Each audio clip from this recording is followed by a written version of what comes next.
In this box is a complete set of 6 landscape lights, but they're a little bit more complex than just sticking the light into the ground and plugging it into an outlet. But I'm going to show you the benefits of being able to wire it all yourself, the easiest way to do it, and what the final result can look like. So first things first, you have this long coil of wire. Okay, so don't let this intimidate you. It's a super long coil of wire. You've got lots of give here, lots of distance to play with. And the benefit of this is that you can spread the lights out as far as you want, as close as you want. You can leave space for a couple if you need to kind of jump over a walkway or a pathway. You just want to be able to hide the wire if you're going to do that. Okay, so benefits of having that. You can place these lights as far apart or as close as you want. This is the light itself. Okay, so this is what's going to provide your super bright light. They are like a dusk to dawn. They will turn on automatically as it gets dark and turn off in the evening. Okay, so there are 6 of them. They all come wrapped. Okay, we've got the wiring that we are going to do ourselves, but don't worry, I will walk you through all of that. Okay, the other things that we have in here are all the connectors. Okay, we also have some screws and plugs if you are wanting to mount the lights instead of putting them into the ground. If you're wanting to mount them onto something, they'll give you the screws and plugs to do that, but also the connectors we're going to need for the wiring.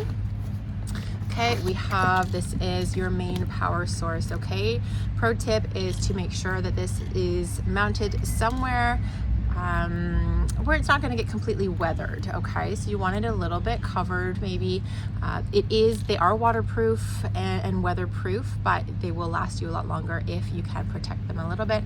And this is what's going to plug right into your power source.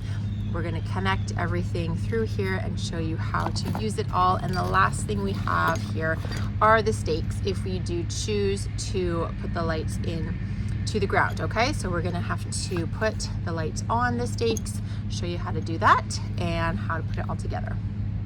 Okay, there are a couple options for how you can use your lights. If you want to mount them or put them into the ground, you are still going to have to connect them to this part. So the easiest way to do that, you can see on the end there's like a little nut there. Just push that all the way in. It's going to hold it, and then you can unscrew this all the way. Okay, just make sure that when you have pulled this out all the way, you're not going to lose that little nut that's buried in there. Okay, so you're going to then put your light on. Okay, and then screw through there to tighten it up. The cool thing about these lights are that they have they don't really move side to side horizontally, but they have a lot of range vertically. However if you want to point them straight up a tree to shine, if you're wanting to point them down a path, they have a lot of range there, pretty much any way you want to go, right from straight up to straight down. Okay, so once you have it at the angle you want, you would then just give this a good tighten, okay, to make sure that it stays in place and that it is nice and secure. If you are wanting to mount them on a fence or a post or something, that's where these come in handy with the screws that have been provided. You would just then mount it from there, like so. If you're wanting to use the stakes have this little thread. You're going to thread it into the bottom here and just screw this stake on. These stakes are not plastic. They are hard metal. Okay, so these are going to be very durable. These are going to last you. But the nice thing about them not being plastic is that if you are putting them into ground that's maybe a little bit harder, they're not going to bend and snap. You're going to be able to really get those in to have a good solid footing for wherever you put your light. I do want to say, before you start any of this wiring, make sure that the main box is not plugged in. You don't want to plug it in until the very end when you have everything connected. Maybe you want to plug it in after you have one connected, just to make sure you've done it right. But make sure you unplug the box again. You don't want to be cutting the wires. You don't want to be penetrating the wires and connecting things with it connected to a power source. So that's very important to make sure you do that. So first of all, you want to lay out the long wire to where you want it so that you know the placement of where you want the lights. Then you're going to need to take a sharp knife. We've just used an X-Acto knife, and you need to split the wire. So just doing it on the ground, just running the knife between the 2 wires. Okay, and you can see we've done that here. And then you can just, once you have it started, you can just pull them apart as much as you need. So So you can see we have our first one in over here. So once you have them all spaced out, you're just going to repeat the process. Okay. You're going to take, just to review, you're going to take the one end, feed it through, and just reattach. It's actually easier if you do this part first, and then the wires don't get kind of twisted as you are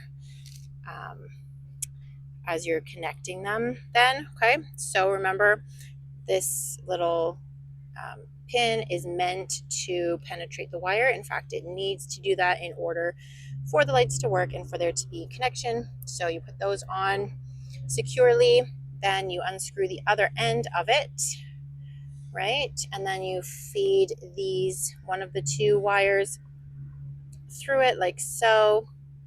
Put it all the way in, right down to the bottom to make sure there's a connection, and then you're going to fasten this one on. And again, it's easier to do it this way, just so the wires don't get all twisted, because you can untwist them. Okay, give it a little snug to make sure it's in there securely, and then you do the same with the white wire. Then you repeat the process right along your main wire for however many lights you are wanting to use, and then connect it to the main power source. Okay, as far as the main power source goes, you're going to need to, so this is going to be in here like so. You're going to need to get a small, like a thin screwdriver to go into both of these holes to unscrew it. Okay, make sure you don't lose those screws, just keep them in there.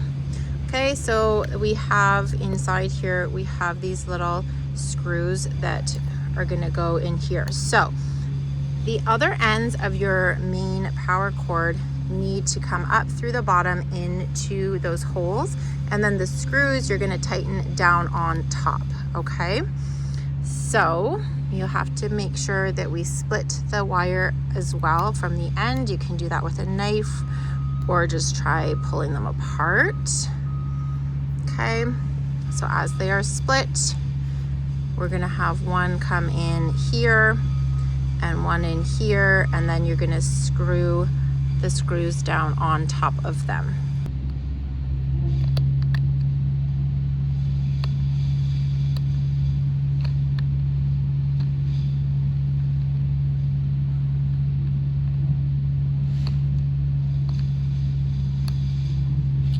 The nice thing about this is once you have it connected to your power source, plug that in to an outlet, you're going to see the lights automatically come on. You've got a mode button. Pushing it just alternates through your different options. Auto is going to mean that it's just going to turn on automatically when it's dark and stay on until it's light. This is the little sensor for the dusk to dawn. So as long as this sensor is in the light, it's going to know that it's bright out. As soon as it's dark, maybe if you cover it, you can test that to make sure that the lights work. And this is the final result. These lights are so much brighter than any solar powered ones that I have ever used. These are going to last because they are plugged in. When I was testing them, I did have to go back and make sure that that pin had penetrated the main wire, because I had missed it on a couple of them, and that's why the lights weren't working. So that's a bit of troubleshooting, but overall, what a beautiful look. I hope this helped.